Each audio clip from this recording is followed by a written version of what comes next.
we can start again from your All right. from the beginning. Fine. I was born in Chicago, Illinois on September 13th, 1913, and I had all my education in Chicago and in the Middle West.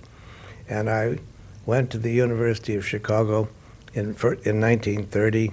I got my bachelor's, master's, and doctor's degrees at the University of Chicago, and I taught there for a few years before I went to the University of Michigan, where I taught mathematics until I went into the Army as a member of the American forces at the beginning of the Second World War.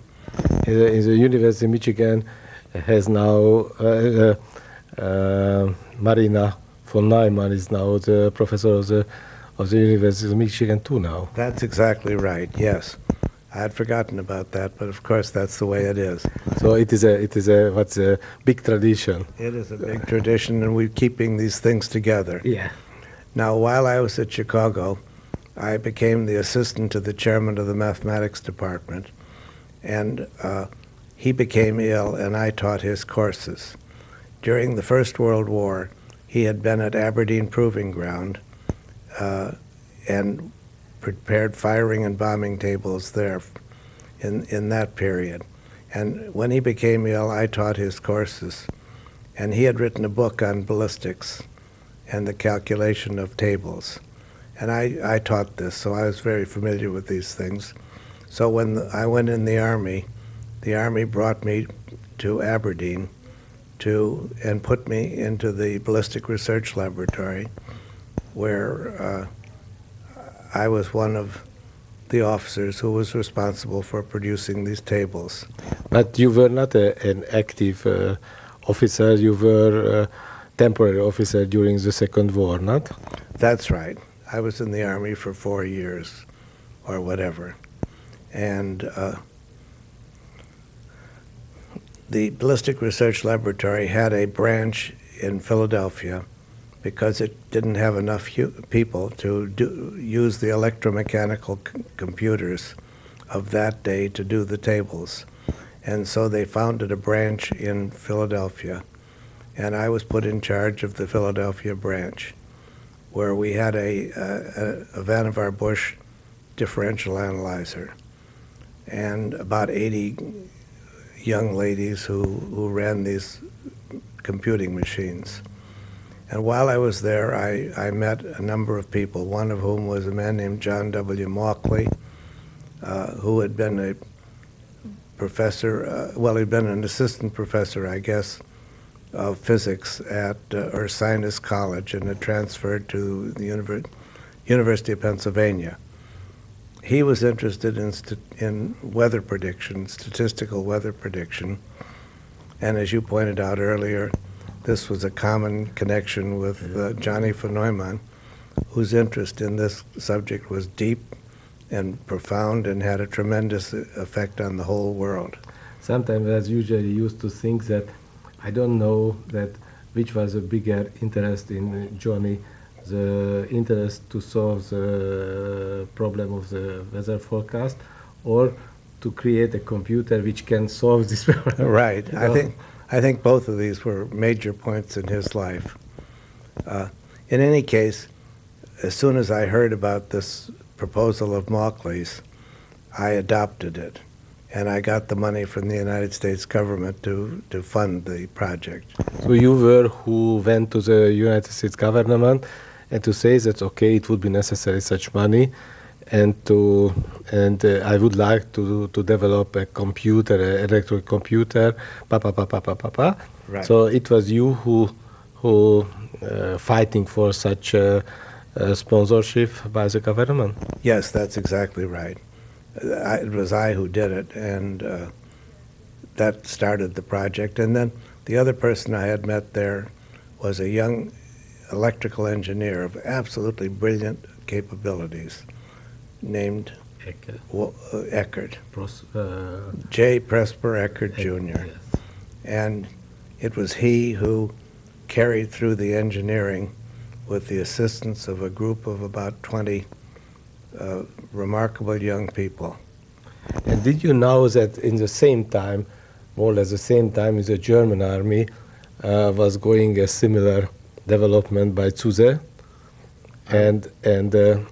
but as I heard, but it is possible that it is a tale, that the German army leadership was interested about the tanks, about the airplanes, about everything, but not the computation.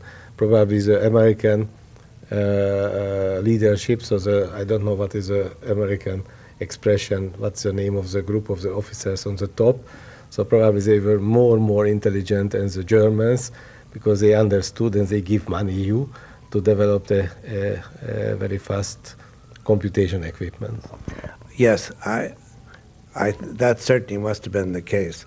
We knew nothing about Zuse. We were very provincial in a way. We just knew that we had all this computing to do and that it had to be done. And here was the way to try to do it. And it seemed exactly the right thing. And as you say, the American top brass was probably intelligent and really understood that one gave carte blanche to good people, and that was the way to win the war. And so at any rate, we had no problem of being funded, and we went forward. And in 4 years approximately, the ENIAC was conceived and developed and ran. Yeah, it was a very big miracle in this time. It really was a miracle because it had almost 20,000 vacuum tubes. It was a colossal machine, and yet it in fact ran. The great thing was that the speed of the electron was so much greater than the speed of all the mechanical things that anybody had used, that even if it broke down occasionally, it was still so enormously fast that nothing could compare with it.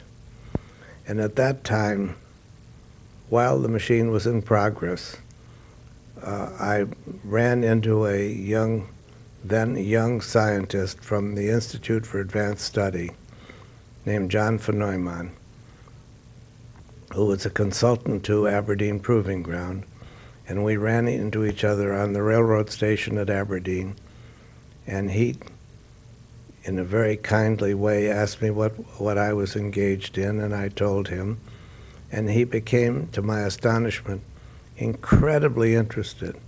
I had no idea that he was a consultant then to a number of agencies, including what became the Atomic Energy Commission, but in those days was called the Manhattan Project. But in this project he had to solve a lot of equations and numerical accounting, what he did with electromechanical computation equipments too. So I think his very big interest was to find a more quicker equipment for counting. Yes, that's exactly right.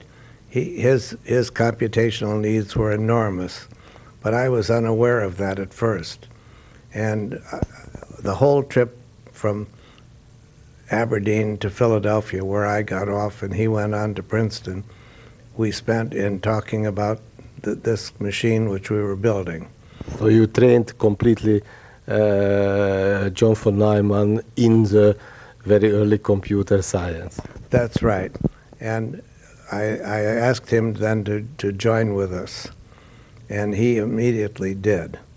And it made an association which, from my point of view, lasted until his death. And it was a wonderful association for me. It changed my whole life, and I think it changed the life of the world because it saw to it, through von Neumann, the invention of the modern computer. And it was a great period in my career. Yes, if you remember, I asked you once about the Neumann concept. How did you find the Neumann concept? How did he find, or how did you find together the Neumann concept? Because quite a lot of scientists debate that the Neumann concept is the Neumann concept, or it is a concept which was not developed by Neumann. As I know, Moakley and Eckert, they wanted to patent the Neumann concept, I know from your book. So what is the truth in the concept? Because I think it was a key development result of the computers. And because the Neumann concept is so primitive and so single, so everybody could found it. A young guy, it was about 7 years old when I were talking about the Neumann concept. And what is the difficulty in this concept? He told me he was about 7, 8 years old. But all of the big inventions are very simple and very great as a step forward. Well, that's absolutely right. The notion of the stored program is such a primitive, trivial, easy to understand notion that 5 seconds after one hears it, one knows it, and it's just part of his life. For that reason, there's been a fight about this, which will never be resolved. All of us worked together. There were 5, 6 of us, perhaps. We worked together probably once a week. This we, meaning von Neumann and me, Eckert, Moakley, and my wife, my first wife, Adele. And we talked about all manner of things for hours on end. And in the course of all of this conversation, these concepts were born. But it was born by Neumann, or it was a result of a discussion, or somebody thought that it is. Well, von Neumann and I felt that it was ours. Eckert and Moakley felt it was theirs. Nobody will ever know. The thing got so entangled. Goldstine doesn't say that it's mine. Goldstine doesn't say that it is mine. No, I would say it. I would say that von Neumann and I together did these things, and I think it's clear to me that von Neumann did the most important part of this thing, namely, he went away on a trip to Los Alamos, and while he was there, he wrote an account of the computer, which was called the EDVAC, and he wrote down a program for the machine, and he programmed a problem of sorting of data. But it was the first draft. That was the first draft. The first draft was a paper which put down in writing, in very careful, technical, precise style, everything about the first computer.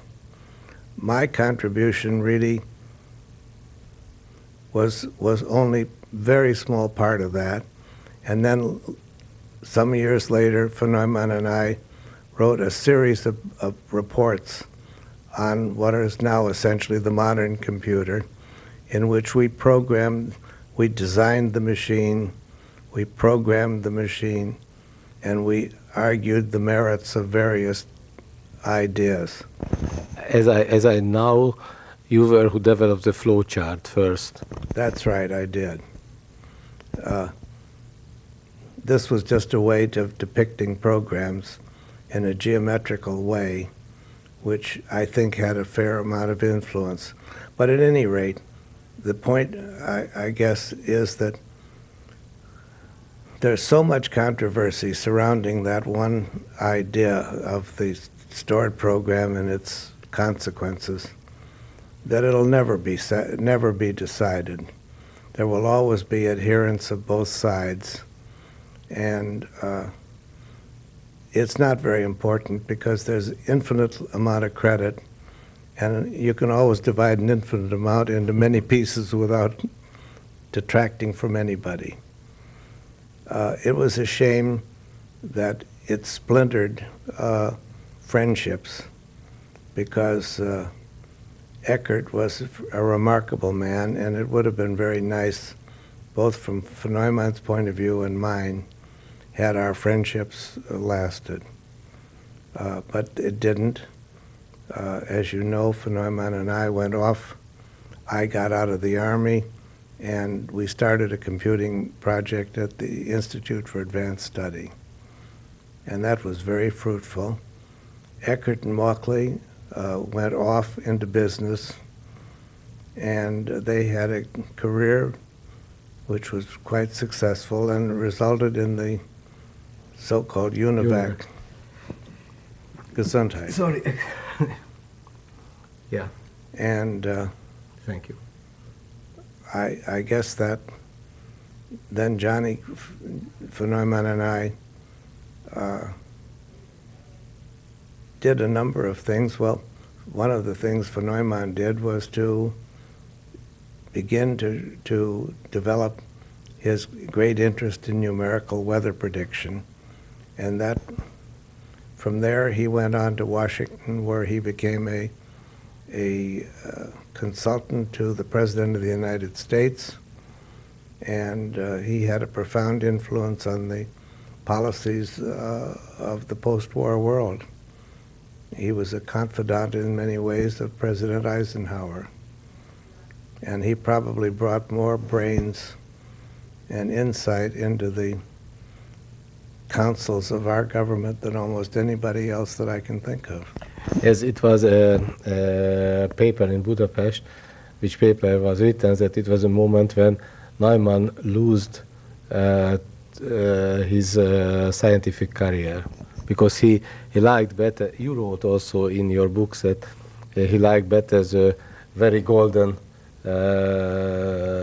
army officers as, for instance, the science. Is it true? I don't think that's a fair way to view it.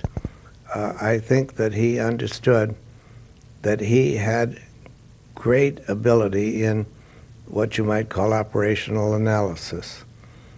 And he understood so many topics so profoundly that he knew that he could counsel the government of the United States better than anybody else alive at that time. It was important. It was fundamental, actually. The fate of the world was at stake. The question was really whether it was to prevent either the United States or Russia from ever deciding to drop bombs on one another. So it was a time in the history of the world when it could have ended. And it wasn't just some kind of a feeling on his part that he wanted to be associated with generals.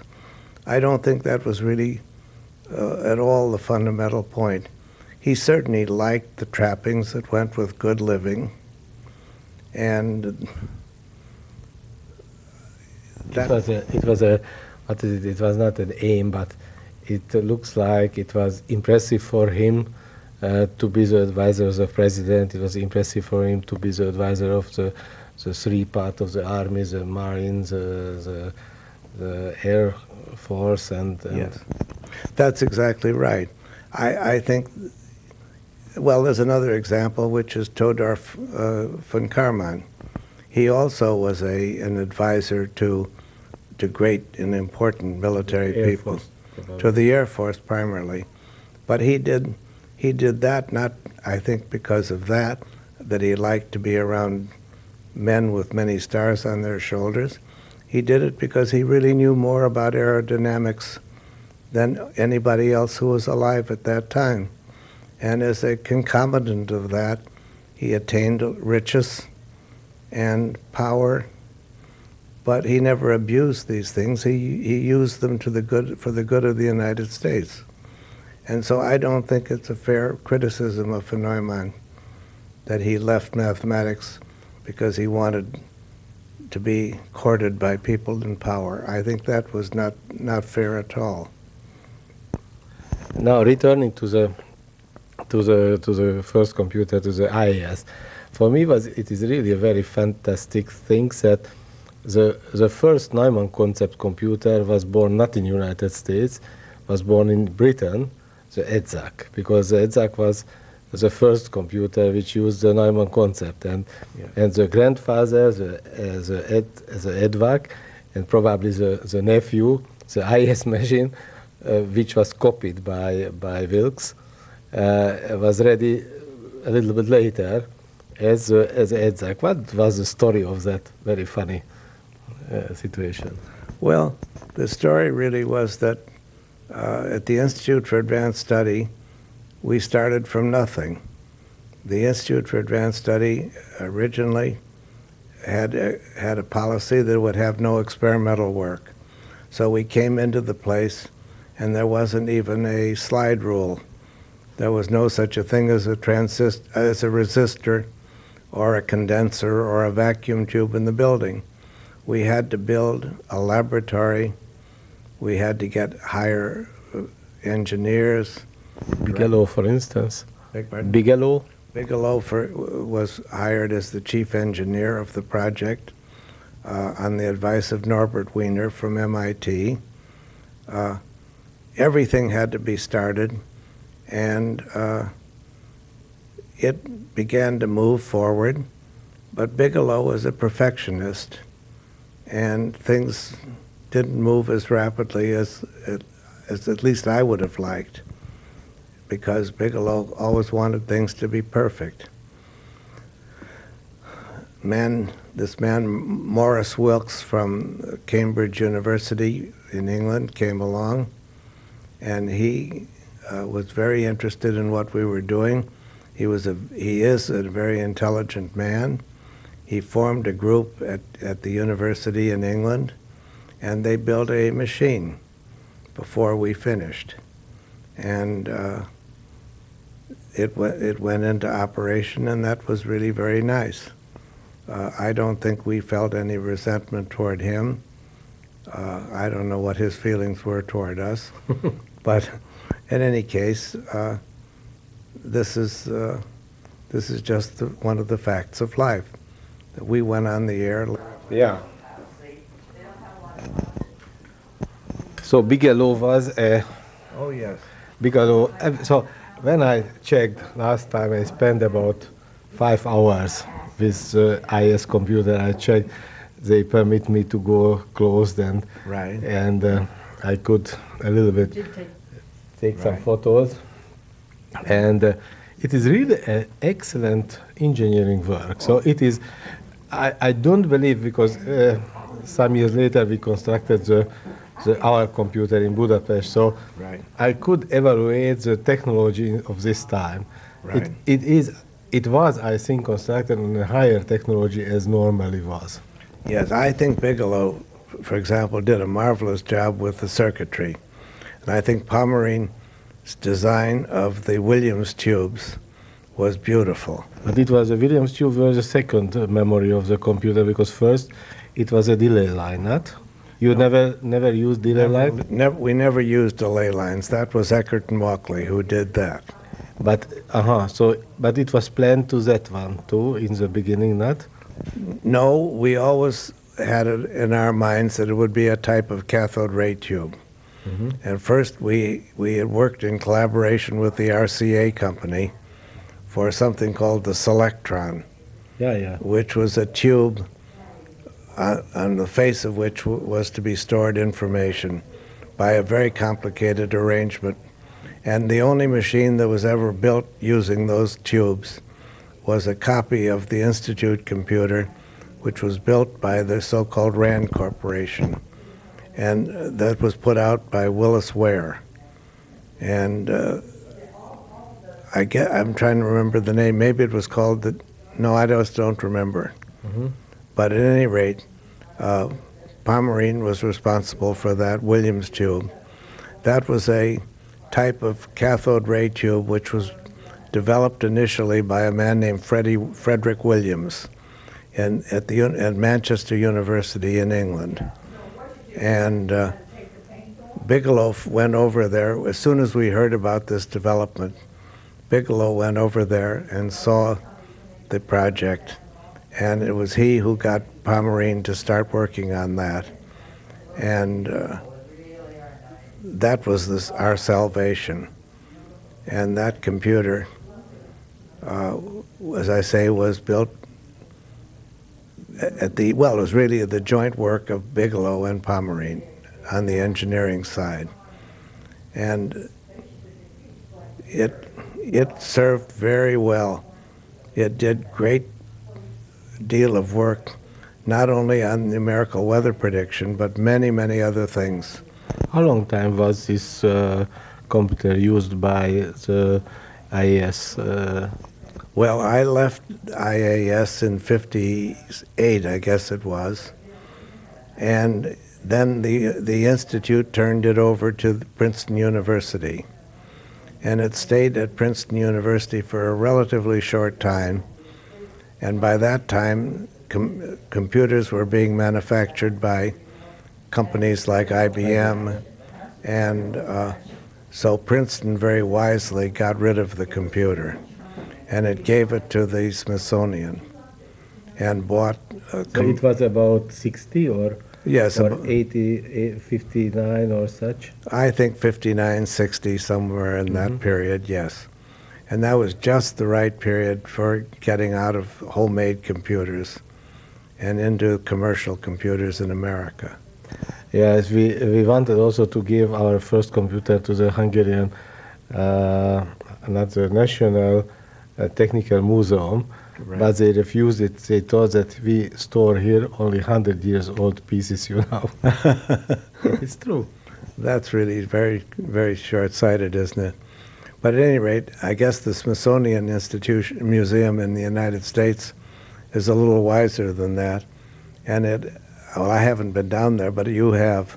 So I understand it's got a very modern collection of computers. Yeah, it is for me it's too bombastic, you know. So I think I am more technical oriented as view or oriented. So it is a lot of figures and probably Goldstine is there too. Or I don't know, but so it is what is it? Is a frozen life. Right. Yes, you know, when it is an IBM computer where two programmers is watching the. So Sure. For me it is too decorated, over decorated exhibition. So the earlier exhibition, it was much more interesting for me because it was a lot of interesting script. So you could learn what is it, and you could go around the computers. And for me, was always interesting because in the middle of the whole exhibition was the IS machine, and around the IS machine were the other machines, you know. So in my mind, the IS machine is really the milestone in the history of the computers. Well, or the EDVAC, but the EDVAC was ready later, I think, as a IS machine. Huh? I think or that's never right. was constructed for the EDVAC, probably. Well, it was much later, and I think it had no importance because of that. But I think too that the Institute computer was the primary one, because I think the whole line of modern computers developed was constructed there. Absolutely. That's right. So I think that's really the key point. But I don't know why the Smithsonian hasn't featured it as the main piece. But it may well be because some of the Smithsonian people have not really completely understood what's important. It was my impression too. You know, for instance, the Institute machine was the first parallel machine, which was a very big big result in this time, because everybody was thinking, you were thinking also in the serial machines. That's right. Because you wanted to save the money, and you wanted to make a smaller equipment and not a large one. And at the end, as I heard, I think from you, that the parallel machine was not larger as a serial machine. That's right. That's exactly right. The other thing that turned out was that people hadn't appreciated, none of us really at the beginning, that the really unsatisfactory equipment is mechanical, that electrons really flow very smoothly, that there are really very few breakdowns in electronic equipment, and really very many breakdowns in mechanical equipment. Mechanical means relay too. That's right.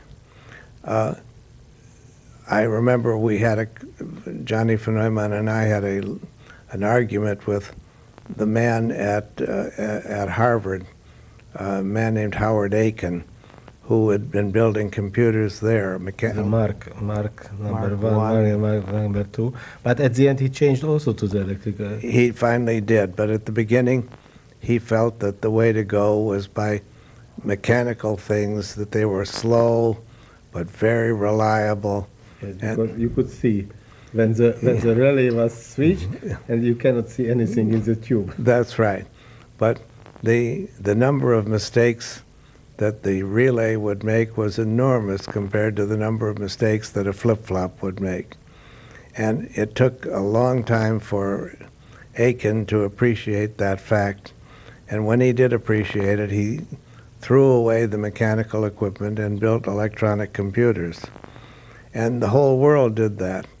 And that's really the thing that I think that the people at the Smithsonian perhaps didn't realize about the IAS machine, is that it embodied all the modern concepts of programming, modern ideas about circuitry, and it was really a beautiful piece of equipment. Yeah, it is an excellent conception. When was, because I read a lot of books, including your book too, but I cannot find when was really the birthday of the Institute computer, when the Institute computer started to run, because it is not, as I remember, it is not written this day, you know. I can't remember either, but I think it was around 1951 or 2. It is more or less the exactness of the date, because, for instance, my idea was that so the world used to celebrate this birthday in 92, for instance. I don't know, it was celebrated here in the United States? No, I don't think so. Because now they are preparing the celebration of the ENIAC. Right. But they forgot to celebrate the birth, and the ENIAC was a very big milestone when to change the, but probably the Atanasov computer, the ABC computer, was also a very big milestone because it was the first electronic circuit used computer. But also for me, the ENIAC was a very great result because it was a working computer. So it was the first working electronic computer, but the first modern computer using the modern computer architecture, which is used today in every PC and every computers, was an institute computer. So the three first computer was in United States and not only one. That's correct. That's absolutely right. They all were here. And I don't really know where Sousa's stuff is stored, if it is at all. Yes, but Sousa, it is written that Sousa didn't know anything about you. Right. And also your good friend, my good friend Zemanek, told me that he doesn't know also about your development when he developed this Mailüfter.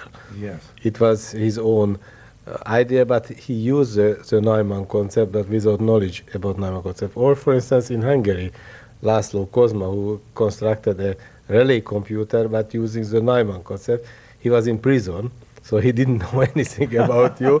You know, he was imprisoned in this time in political situation, and he was sentenced to death too. A little bit, only he spent 2 years under the death sentence. Is that so? Yeah, and he constructed a relay computer. His idea was the same as Howard Aiken idea. Not we, but Tarjan, and he was fighting in the Academy of Science, so what's the best and what's the better and so on. But returning to the Americans, so I think more. So it is not only one thing which is first. So a lot of first situation were in the computer science. Yes. And it is what I tried to write and to publish in my scripts. Sure. Well, I think this is also the other American thing, which I think helped to make the computer revolution, was commercial. I think it was Thomas J. Watson Jr. At the IBM. At the IBM company, yes. I think that there was a point at which it was clear that the computer was a success, and that computers would have to be built in quantity. And I think it was obvious that it couldn't happen in different universities. It had to be that industry had to take over. And I think that this man Watson made the difference there, because he gambled everything of his father's to make it a success. And I think that's what put it across in the world. It is, I am absolutely agree with you. But you moved also to the IBM from the institute. Yes, I did, because I felt at that time that the day of the university development was ended, or was ending anyway, and that it made no sense to stay in the academic world, that it made more sense to go where the computer was going to be really developed. And I think that was the right judgment at that time. I think it was a very... And what did you do at the IBM? As an advisor, or you were active developer of the computers? Well, I did several things there. The first one was to build a department of mathematical sciences in their research laboratories.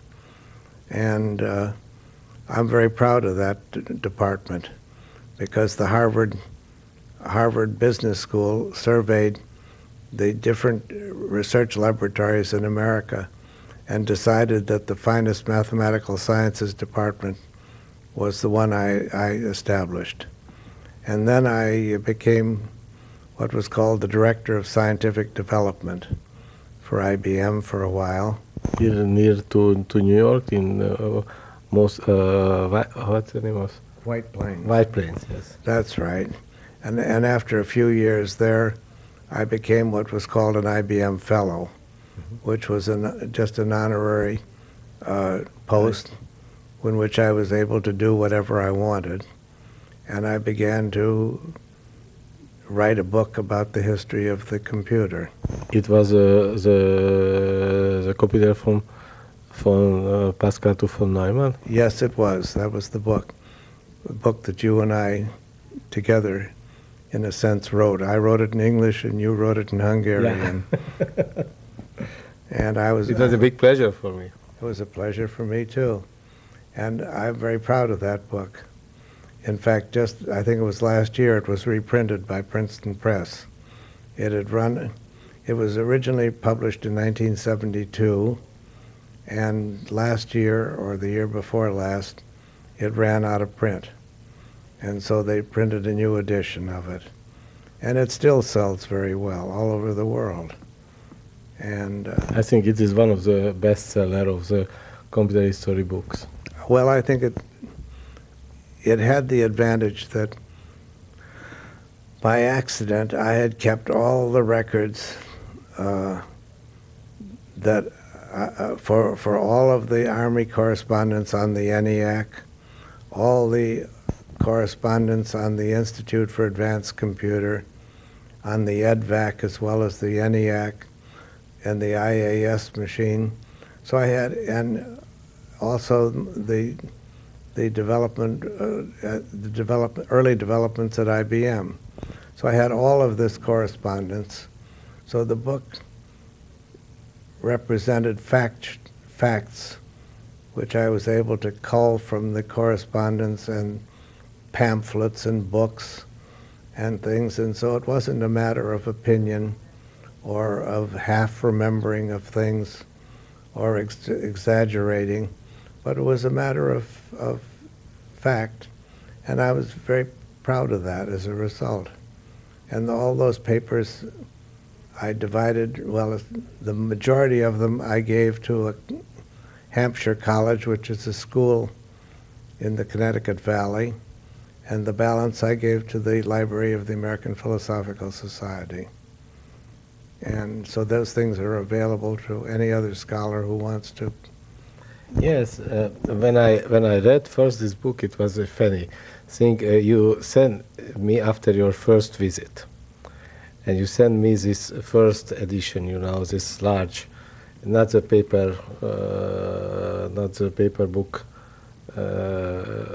Yes. This white color book. Right. The very big one. Yes, and when I received it, really I couldn't finish it. So it was, I read it day and night, and it was so funny as a better as a detective story. Yes. Because it really, I don't want to make any compliments, so it is a reason why I cannot express me very well. So it was really, you could understand it is true. What you quoted, it was quoted from the original documents, and because I did the same in another form in Hungary, so I could enjoy it. That you, for instance, an example when you were talking about the reparation of the computers, that how many times you have to run tests and then to select, and you developed a software, which software was checking the different elements, and you try to select where is a problem. Yes. And you have to test twice a day. So we did the same, you know, because with a tube computer you cannot make any miracles. The tube was living, I don't know, 300 hours or 800 hours later, or 1,000 hours later, or 3,000 hours later, but it was wrong, and occasionally wrong. Yes, that's absolutely right. That was a terrible, hard existence. And I think that people now with their PCs, where they have a machine that never goes wrong. Yeah. I mean, you just throw the machine away, you get tired of having it, and you get a bigger one. I mean, bigger in the sense of faster and bigger capacity and less money. And it's a miracle what's gone on in that respect. Von Neumann once said that running the ENIAC was like fighting the Battle of the Bulge every day. And the Battle of the Bulge, you know, there was a place in the Ardennes forest called Bastogne, where von Rundstedt broke through near the end of the war. Yeah, it was a big offensive. It was the last German offensive. The last German offensive. Yeah. And he felt that this was the way running the ENIAC was, whereas our computer at the IAS was already orders of magnitude better than that. And today, well, you never do anything with your computer. It just never goes wrong. Yeah. I mean, it's incredible. When the vacuum tube was replaced by the transistor, that was like a miracle. And I remember curiously. You lived this age at the IBM, yeah. I lived that age at IBM, yes. But there was a man named a Russian who was the chief of research for RCA, Zworykin, Vladimir Zworykin. And the day that the transistor came out, he was busy rushing around saying, oh, that'll never be used for many purposes. It's going to be a highly specialized thing, and that the Bell Laboratory people haven't really got much here. Mm-hmm. And that the vacuum tube is really the fundamental electronic tool. And boy, was he ever wrong. That was a miracle. That and the replacement of the cathode ray tubes by ferrite memories. Yeah. Those were marvelous. Yeah, and now the the integrated circuit business was the next miracle.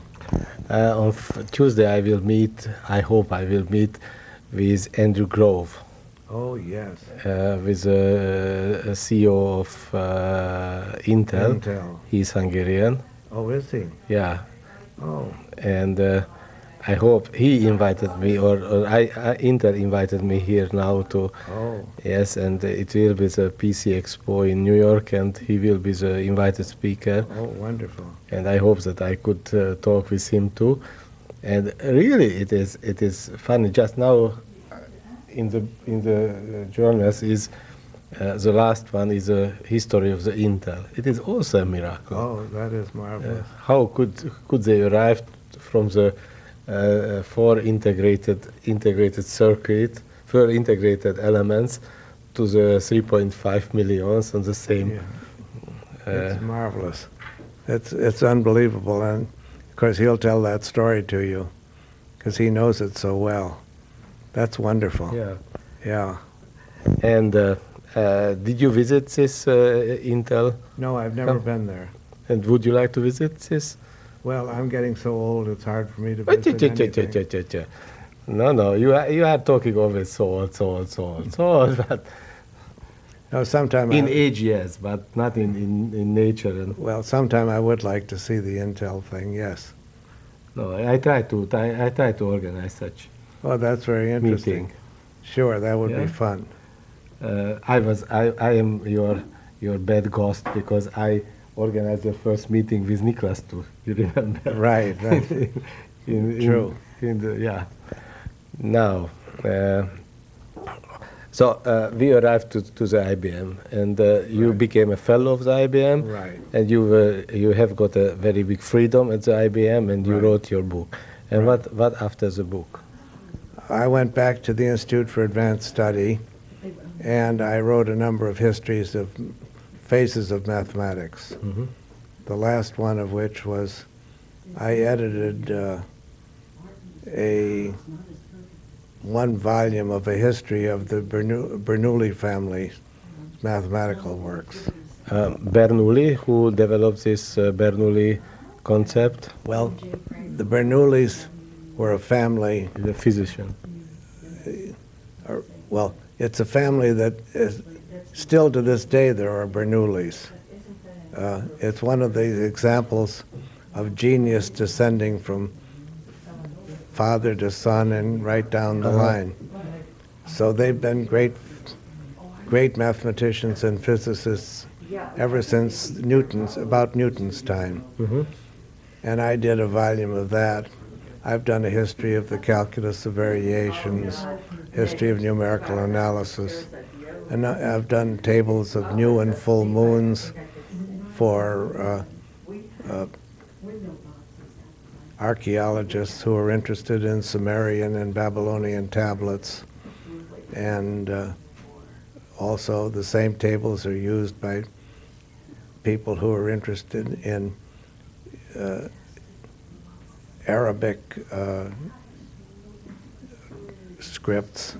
And so I've done a lot of things of that sort since I was an IBM fellow. And did you have some lectures at the university about the history or the technical history or such? Well, I did a lot of that, yes. I did a lot of that. And you became the executive officer of the Philosophical Society. The Philosophical Society looks like as an Academy of Sciences in Europe, for instance. The American Philosophical Society was the first learned society established in America. It was established by Ben Franklin in imitation of the Royal Society of London. Mm-hmm. So it's exactly that. But you don't have a king, therefore you cannot establish a royal society. You have to establish a philosophical society. Exactly. Well, it was the first one in America, and it was so impressive to John Adams, who became president of the United States, that he founded an imitation of our society in Boston, called the American Society for the Arts and American Association of Arts and Sciences. And then when the Civil War broke out, Abraham Lincoln founded what's now called the National Academy of Sciences. So of the three learned societies in America, we're the oldest. But they are separate societies, and They're all they three. were not merged. We never merged. We've always been separate. And we just last year we had our 250th anniversary. And members of the society are elected members, or they have to apply the membership? Or? No, they're elected. Nobody can apply. And the members elect the new members? They elect the new members, yes. It's a self-electing society. And the number of the members are limited, or? Yes. It's limited to a maximum of 600. Well, it's not a small society. Right. And this society is sponsored by the state? No, it's private. We have our own money and But from different sponsorships? Or? from different sponsorships, yes. It's just money that accumulates over the time. And do you enjoy this? Yes, I find that's very satisfactory. I left the Institute for Advanced Study when I was 70, which is when I retired, and I've now had 10 years here at the American Philosophical Society.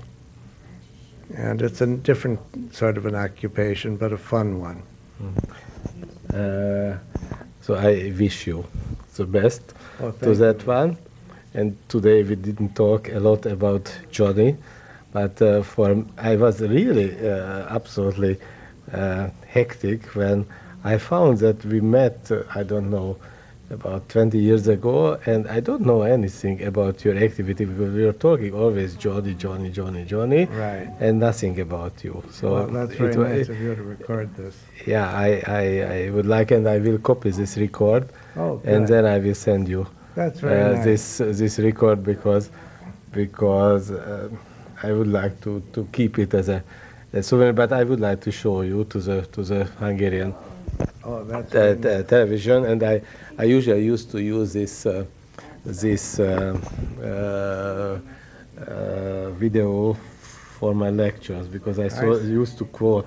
Next time I would like to use it in Oh, that's beautiful. the IFIP World Congress where I was invited speaker about John von Neumann. Oh, right. But they don't know that it will be John von Neumann and Herman Goldstine. Folyékonyabb.